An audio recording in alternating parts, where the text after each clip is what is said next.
Waves परिषदेत मुख्यमंत्री फडणवीसांचा great ब्रिटनच्या विद्यापीठासोबत सामंजस्य करार झाला। परदेशात शिक्षणासाठी जाणाऱ्या विद्यार्थ्यांना देशांतर्गत शिक्षणाची सरकारकडून ही व्यवस्था करण्यात येते। ग्लोबल फिल्म फॅसिलिटी देण्यासंदर्भात राज्य सरकारनं महत्त्वाचा करार केला। राज्य सरकार, डीएनईजी आणि प्राईम फोकस यांच्यातील करारामुळे जवळपास 3000 कोटींची गुंतवणूक महाराष्ट्रात होणार आहे।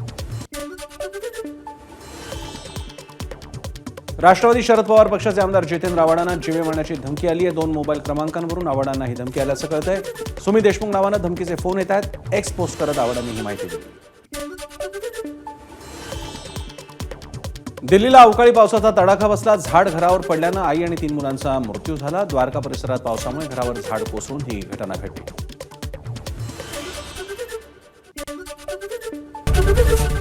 एबीपी माझा, उघडा डोळे बघा नीट।